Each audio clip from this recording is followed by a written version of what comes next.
गोटे ट्राक्टर चापी देबारु जड़े 5 मास शिशुकन्यार मृत्यु होईछि। मिलिथिबा सूचना अनुसार मयूरभंज जिला बहलदा ब्लॉक असुरघाटी गाँवर सिद्धो हेम्ब्रम परिवार तांको ससुर घर आमदानी गाँ को जाई लॉकडाउन पई किछि दिन रही जाइथिले। तेबे तांको ससुर घर बाड़ी रे जड़े व्यक्ति 2 दिन हेला ताकर ट्राक्टर रखिथिले। सेपटे सोमवार दिन सकाळु सिद्धो हेम्ब्रम स्त्री माया हेम्ब्रम निजर 5 मास शिशुकन्याटी को कपड़ा घुड़ाई देई घर पाखरे शुआई देइथिबा बेले निजे लुगापटा सफा करबाकू गाड़िया को चली जाइथिले। हेले एही समय रे ट्राक्टर नबाकू आसीथिबा ड्राइवर जनक ट्राक्टर टी को स्टार्ट करी पछकु नेउथबा बेले अजानतरे सोईथिबा शिशुकन्याटी उपरे गाड़ी चढ़ी जाइथिला।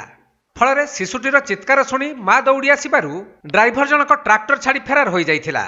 तेणु संगे संगे गुरुतर शिशुकन्याटी को डाक्तरखाना को अणा जाइथिले मध्य डाक्तर सेठारे तांकु मृत घोषणा करथिले।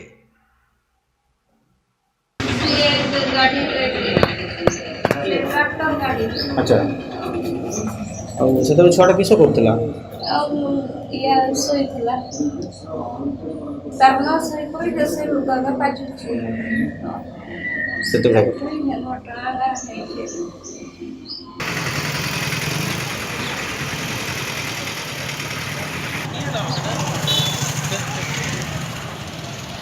मयूरभंज जिला रायरंगपुर अक्षय विश्वाल रिपोर्ट कोणार्क लाइव।